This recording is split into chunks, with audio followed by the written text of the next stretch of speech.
What's up, everybody? Welcome to another edition of Go Talk with Marcus, powered by Politics, fueled by Go Fuel. I want to preface this episode by saying that this is being recorded at 11:32 p.m. on Thursday. We are about 10 minutes removed from the Packers yet again not drafting a wide receiver in the first round. I will try my best to not let my utter disgust with what I have seen tonight take away from the clear excitement from our local Sacramento Kings turned Warriors fan, Spencer Fielding. Full court Okay. talk. What's up, my guy? How you doing? What's up, bro? Thanks for having me. I feel, as always, like every time the show, always something bad's happened. And you're gonna find ways to kick me while I'm down. And honestly, take it because I don't have the energy tonight.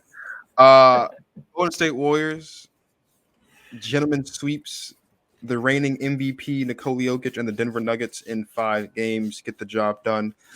They will take on the winner of the Grizzlies Timberwolves series, which, as it stands today, is sitting at 3-2, with Grizzlies having the chance to close out on Friday. That's an interesting series, and we'll talk about that a little bit as far as what that means for the Warriors' future in a bit. But I want to start by talking about the Nuggets. Obviously, clearly overmatched, not really much talent outside of Nikola Jokic on the team. Obviously, the hope is Jamal Murray and Michael Porter Jr. come back healthy in next season, and obviously that team becomes much better. But when you look at Nikola Jokic, he is likely going to win MVP for the second consecutive season. He'll become the 14th player in NBA history to do so. How would you grade Nikola Jokic's performance through the 5 games of this series, given everything that he had to go through and being severely overmatched and also being the reigning and soon-to-be back-to-back MVP? I mean, I think A- to a B+ is a good range for him. I mean, scoring wise, he was fantastic. I thought defensively, obviously the Warriors took advantage of him. They put him in the pick and roll a lot. They attacked him. They really went after him. I think in games 4 and 5, the Nuggets did a better job of kind of limiting that. But towards the end of game 5 is when the Warriors kind of just took over and were like, what the hell? We're just going to keep going with it. And eventually Steph just kept getting to the cup and it was over. But I think he turned over the ball a lot. And that's not usually something that happens with Jokic. Maybe it's like 2 or 3, which is still high for a center, but for a playmaking center like him, it's pretty reasonable. But it felt like he was having like 4 or 5 turnovers a game, so it was kind of tough to watch. But you're right, that team was just overmatched. Monte Morris was really good in game 4, and pretty much every other game he was just a non-factor. Will Barton was really good in the first 2 games and kind of just faded away.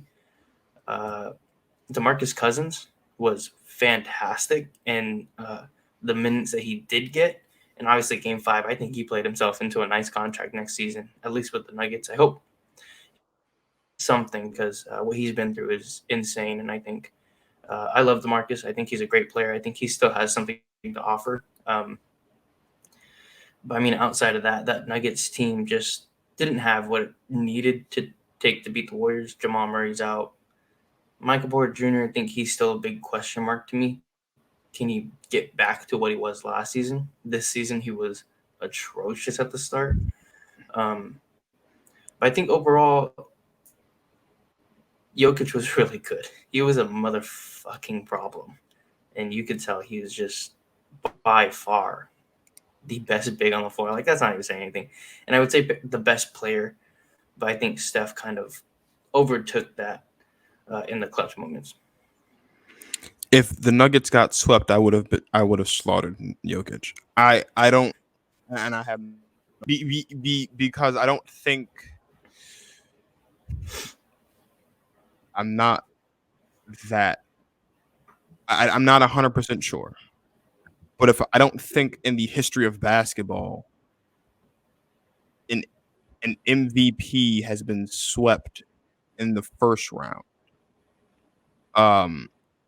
I can say with 85% certainty I don't think a back-to-back MVP has been swept in the first round.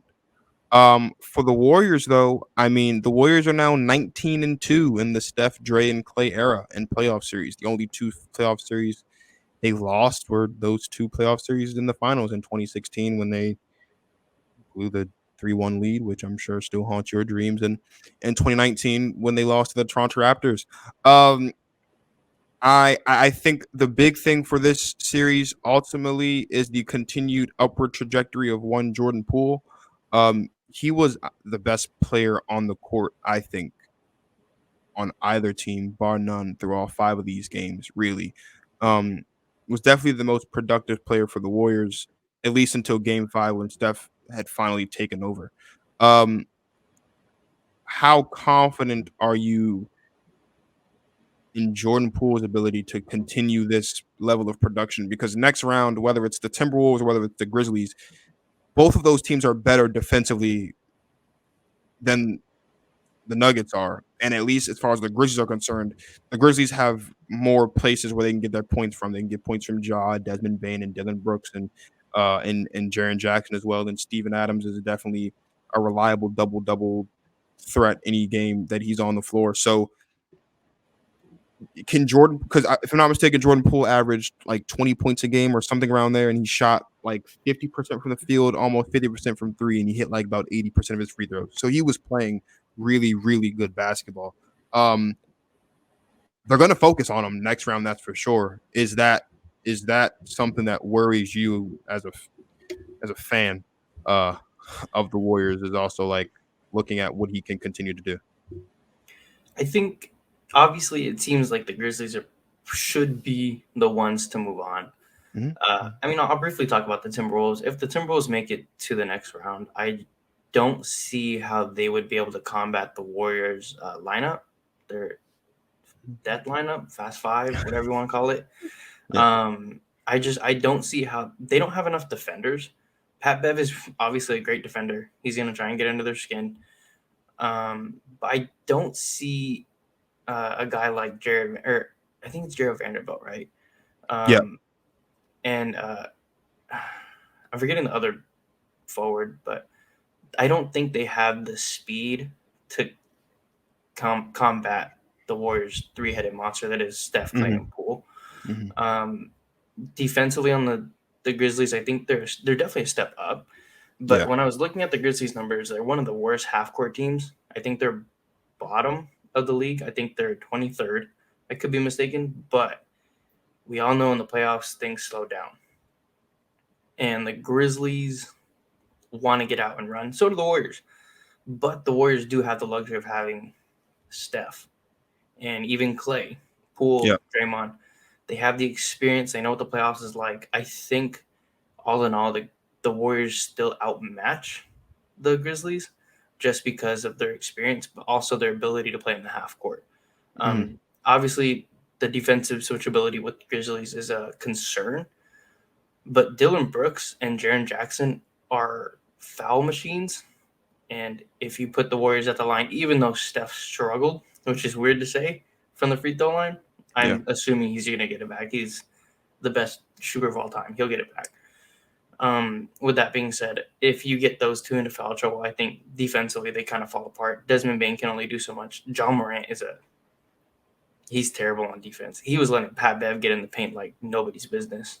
Yeah. And I think I don't want to say he's been exposed in the playoffs so far, but he's definitely not had the same impact that he did during the regular season.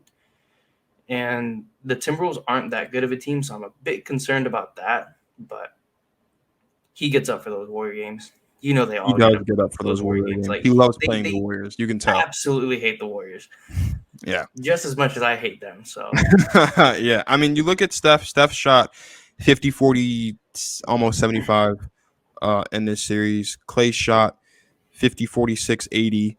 And I think Jordan Poole, like I said earlier, was like right around 50, 50, 80 as well. So that is, you couldn't ask for anything better. I mean, you look at specifically with what you can do as far as lineups are concerned. I've been saying really all since the first round started. As long as Jordan Poole continues to produce like this, there's no reason why he can't start. I haven't watched every game of the series, but I did know that there were a couple games when Steph came off the bench. There's no reason why that can't continue. I think that's actually needed because you still have to have that spark plug to come off the bench, especially in the playoffs. And who better than the greatest shooter of all time to do that? Steph did concern me a little bit in Game 5 because he got off to a rocky start. He missed like his first 5 or 6 shots. But when he needed to hit his shots, he hit his shots, and that's you can't ask for anything better. I'm really interested in a Golden State Memphis Grizzlies series, just off of the simple fact that the Grizzlies can absolutely steal a game in Golden State, and I think it would be almost, I don't want to say ignorant, but it wouldn't be wise to expect home teams to prevail every single game. Um, Oddly enough, the Grizzlies play really good basketball on the road. Young teams play great at home, especially in the playoffs. We saw that with the Suns last year, in their run to the finals. Like Ja's going to be Ja, and Triple J, I think, is the one concern that you have if you're Memphis, because he has not played good basketball so far against the Timberwolves. And that's not good because Karl Anthony Towns, all he does is run his mouth, and he hasn't played good basketball either. Karl Anthony Towns has only had 2 good games in this series, really. And Triple J really hasn't been able to take advantage of the fact that Karl Anthony Towns isn't a good defender. And he's really an inconsistent offensive scorer. He's talented, but he's not there yet. So if Jaren Jackson Jr. coming into this series, should the Grizzlies close it out on Friday, which I think they will, it's going to be concerning because he's not going to have a role, and Draymond Green's not going to do him any favors. That's not going to be that's not going to be a fun matchup for him. Draymond Green locked down Nikola Jokic every time he was just like the primary defender. I think Game 4 was when Jokic finally got his get back, but outside of that, like, Jokic was quiet when Draymond Green was the primary defender, and that's what Draymond does. So it'll be interesting because we know that Golden State plays better defensively when Draymond's on the floor. Me personally, I think they play better offensively when he's on the floor too, because he's the quarterback of both sides of the floor. It's definitely something worth noting. What's interesting to me is Jokic mentioned in the presser that if the offer were on the table, he would sign the 5-year, $254 million Supermax extension. I've gone on record as saying several times that Nikola Jokic isn't the best player on the Denver Nuggets, and that's Jamal Murray.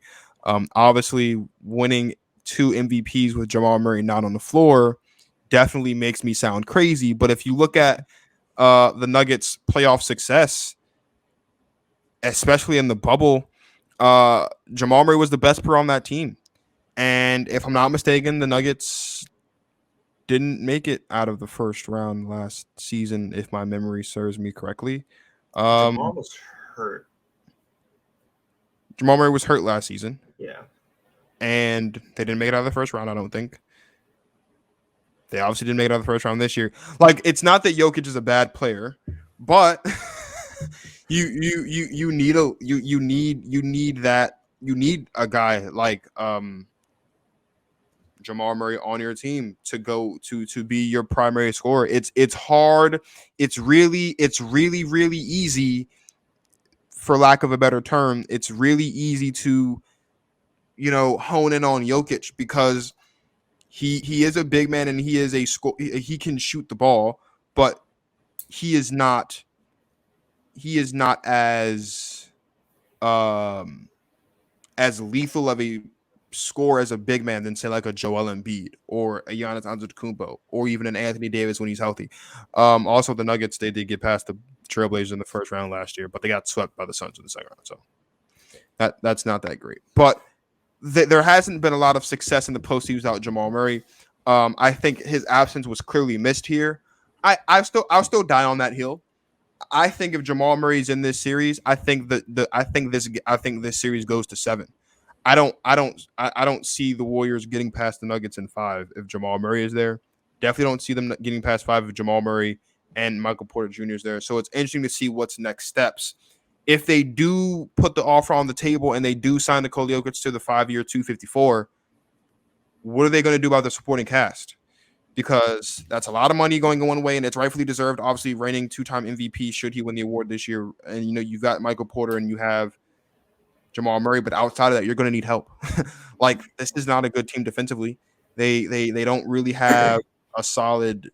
They don't have a go-to guy on defense. Nikola Jokic isn't that great of a defender. I would assume that would be the main focal point is getting defenders on that team so that you can go up against your high-powered octane offenses like the Golden State Warriors and the Phoenix Suns and the Memphis Grizzlies and the Los Angeles Clippers next year once Kawhi and Paul George are back there together because they'll still be a threat. Like if you had to forecast next steps for Denver into next season, what are you looking for them to do? What are you expecting them to do?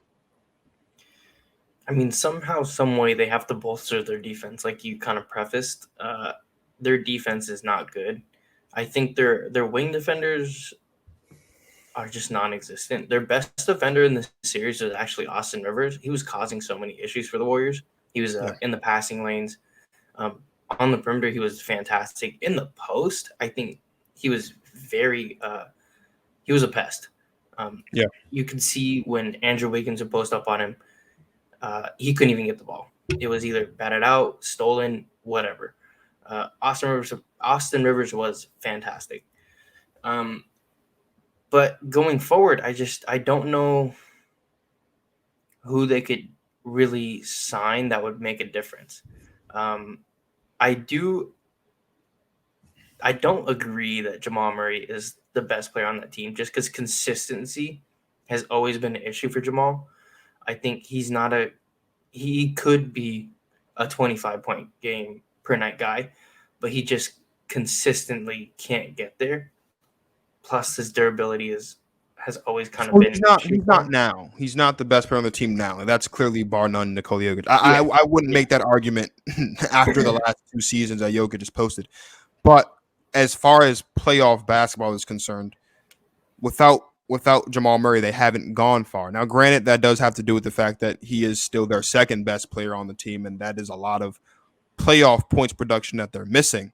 And I'm not. I don't want to ignore that in any way, but it they need some defense.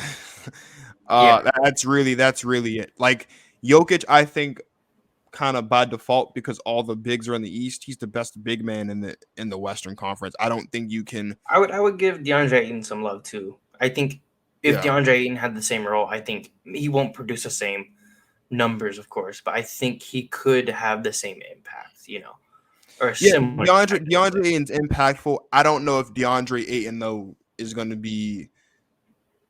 He wouldn't be leading a team the way that No, Jokic can from that no. spot.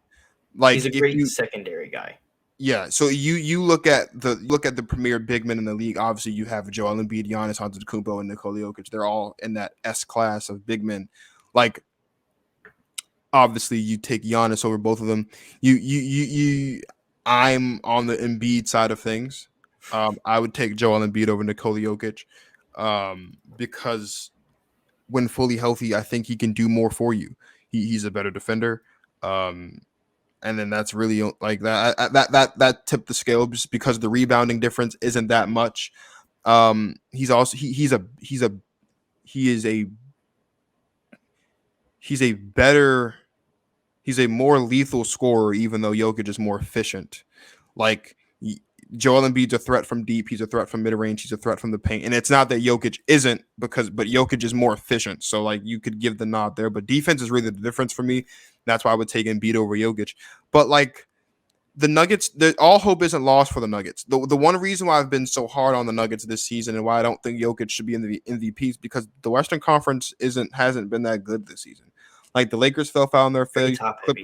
The Clippers struggled. Like outside of the Suns and the Warriors and the Grizzlies who came out of nowhere, the Nuggets should have been a top 4 seed in the Western Conference this season. And I feel like that is inexcusable that they're not. Like I understand that there's no Jamal Murray and I understand that there's no Michael Porter Jr., but Okay, Dame didn't play in Portland, so that's a team that was in the playoffs last season that you didn't have to worry about, right? Like, of course, you've got like you have your teams that are always going to hover around the play, and like your Spurs and your Pelicans, and teams like that. Like the Jazz are the Jazz, but okay, like like so I feel that's why I've been kind of hard on the Nuggets this season.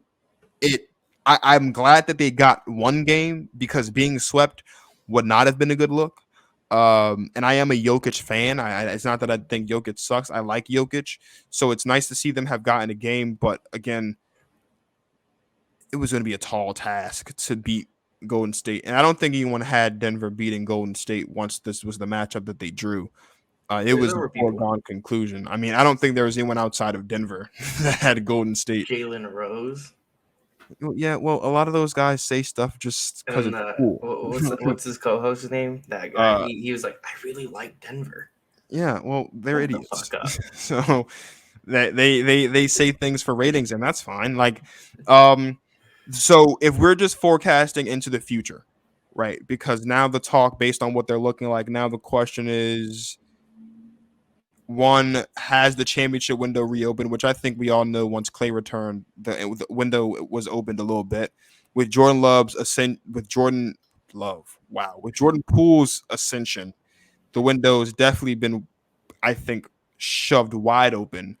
How, if you had to project in a estimate of years, how wide is that window? One, and two, do you think the Warriors can get back to their dynasty years that ended like just 2 years ago, oddly enough?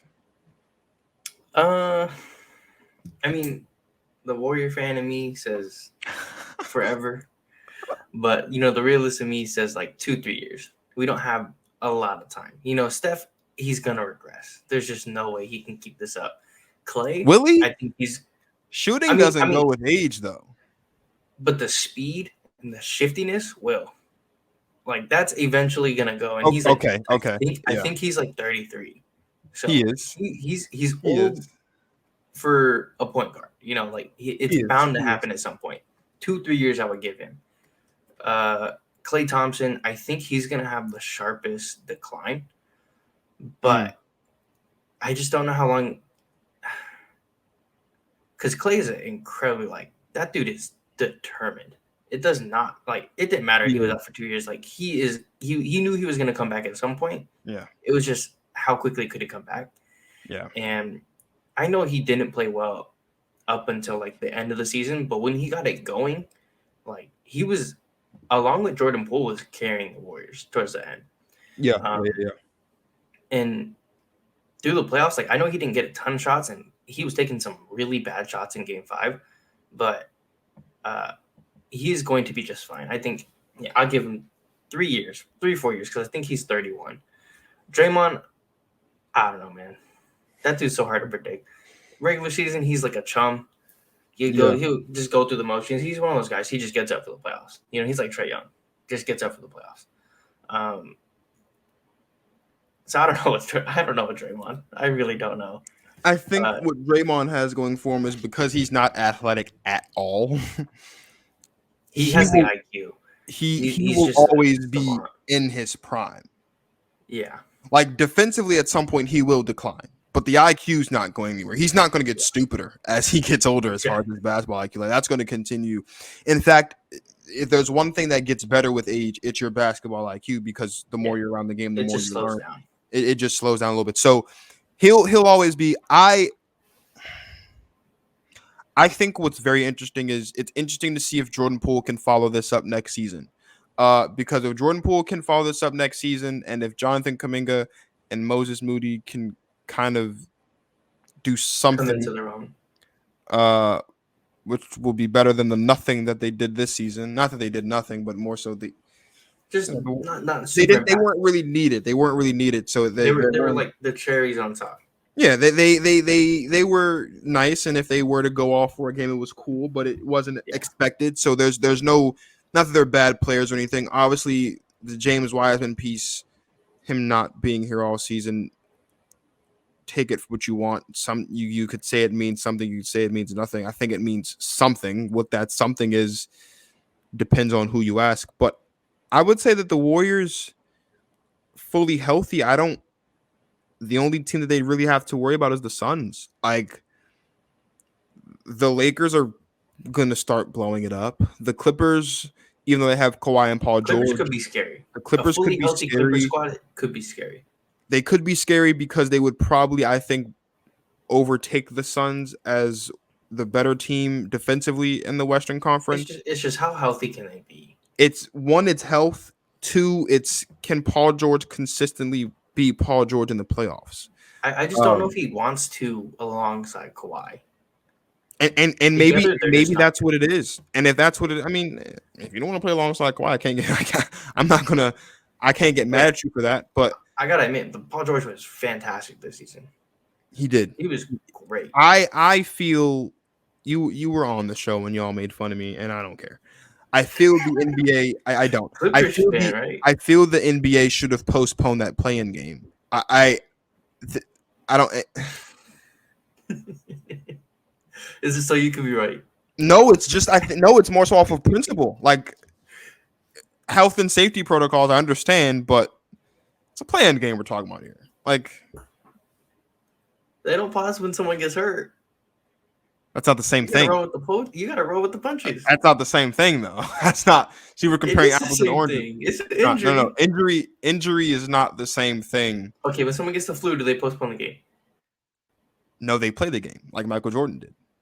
Even though I don't think Michael Jordan had the flu, but no, he had food poisoning. I think that's like, of course he had right? food poisoning. Yeah. It just sounds better to say the flu. No one's gonna say food poisoning again. That's too long. Flu game. Yeah, he Sounds had sick. food poisoning, dude. Yeah. I'm not in the minority here. There are other people that agree with me that maybe they should have postponed the game. It's fine. Well, they're wrong. You want to push this Sacramento Kings propaganda on the show. You can do that. I'm not gonna tell you can't. Ain't no one love the Kings. Hey, look, the Kings are gonna win the championship next year. So like, Stop it. look, Stop it. Just stop it. Don't the push your Kings are Clippers gonna win the championship propaganda next in year. You're gonna be Warriors thing. Domantas Sabonis is gonna have the season of his life. He's gonna win MVP next year. Gonna go to the champion. They're gonna chip. Why are you can't deny the facts. Bro, You can't. You're delirious now. You must be tired. It's late for you, huh? No, it is midnight, so it's possible. In all seriousness, though, I think the Warriors will always be one of the heavyweights in the Western Conference as long as Steph and Klay are cooking. Because you're right? Like the athleticism, at least for Steph, is going to dwindle. But as long as he can shoot the ball, He's a threat. No matter what. like there's nothing there are guys in their career that shoot 40% from three, like maybe one or two times in their career for a season. Steph, for his career, averages a 40% clip from three, which is absolutely insane. And there's not a guy in the league right now that is on any type of pace to break his record for most three-pointers made. So as long as he can shoot the ball, he's fine. As long as Klay Thompson can shoot the ball, he's fine. And I would say, honestly, I think Klay Thompson, while I do think his decline will be sharp, it has a lot more to do with the fact that he missed 2 years due to injury than it is with his play. Because I always thought that Klay Thompson's prime would extend or effectiveness would extend further than Steph's because he's not athletic.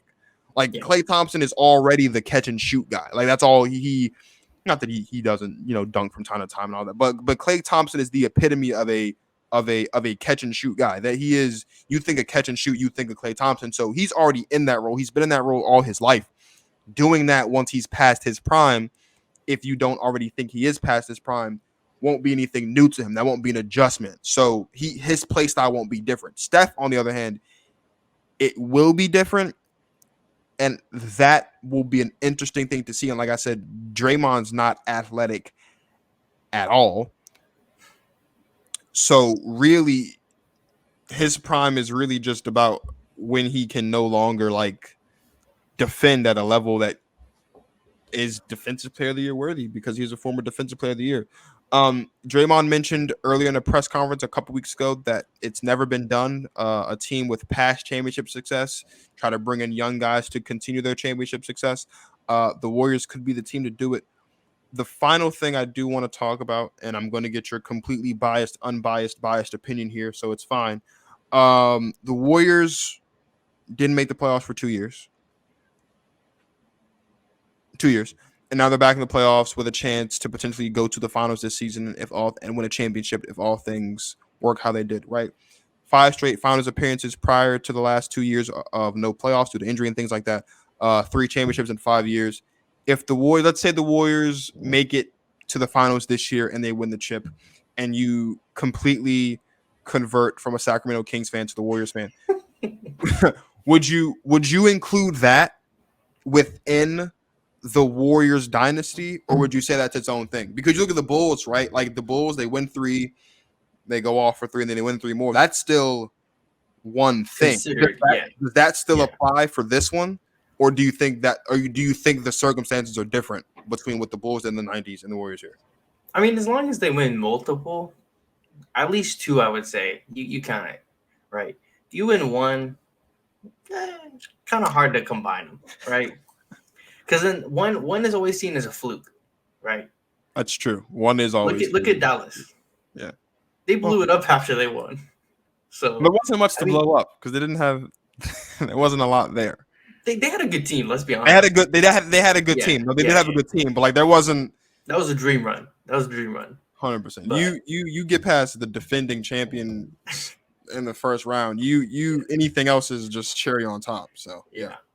But it's kind of hard to count them all at once, because it's just 1. But I think if it's 2, you count them. Man, I'd love to see Jordan Poole become a back-to-back champ. That'd be great. That would be cool. So I do want to talk about Steph real quick. Steph is, I don't know where you have him, but I feel like Steph is the second greatest point guard of all time. Is it second? Some people would put him at third. Depends on who you ask. I think he's 2. I don't think he's the greatest point guard of all time yet. He's got a ways to go, in my opinion.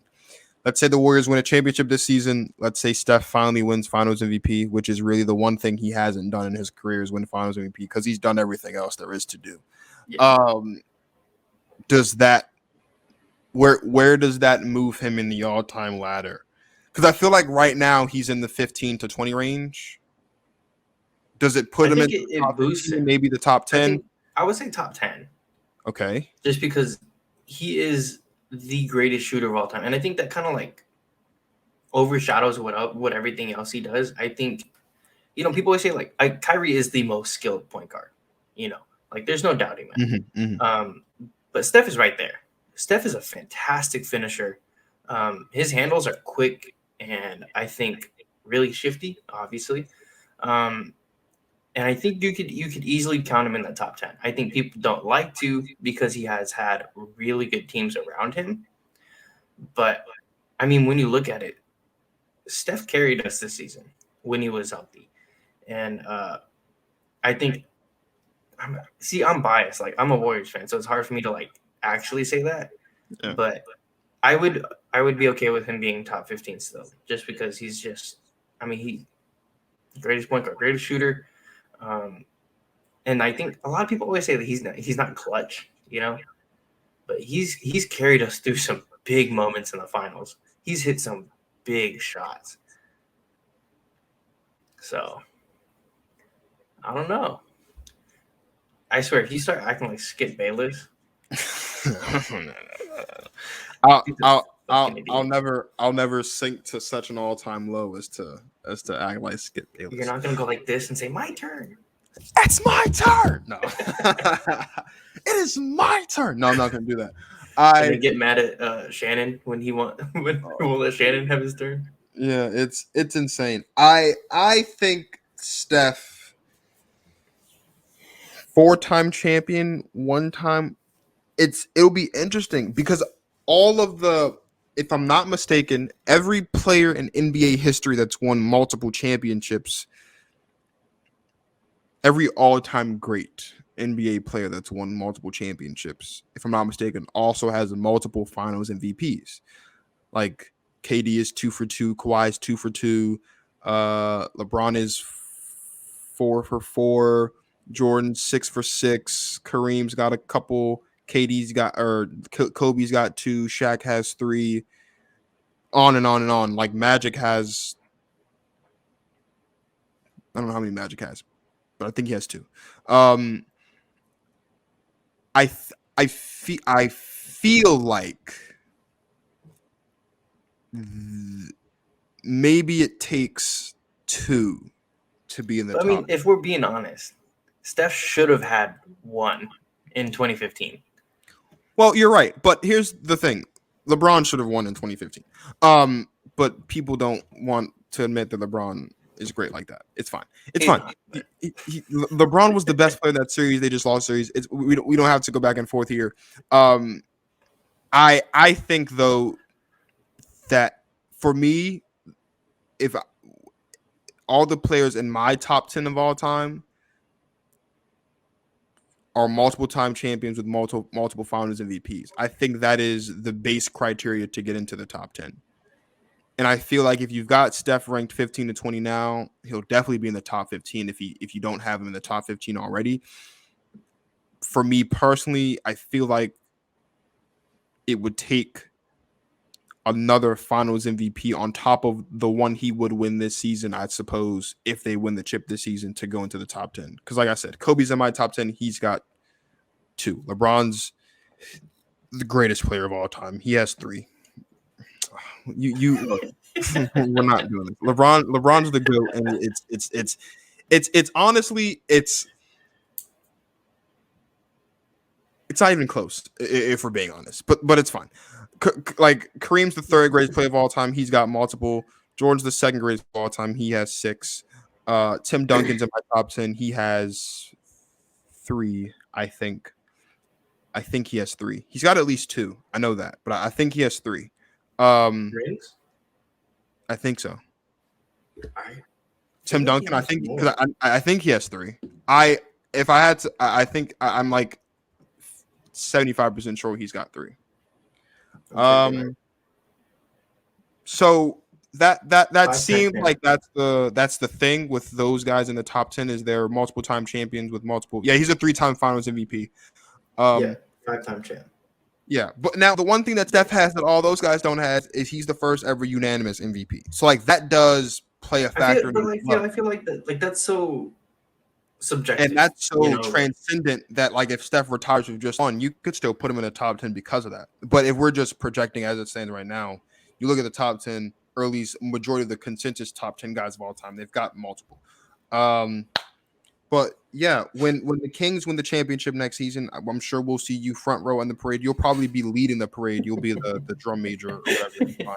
And you're laughing now, but like you'll No. be wearing the DeMontis Sabonis jersey and you'll be cheering it up and all that good stuff. Before we go, please tell everybody where to find you and what's up next for you. Yeah, check us out on Full Court Talk on Instagram, Twitter, YouTube. What's next? Podcast. Might take a pretty long break after I graduate, but other than that, just be ready for more podcasts.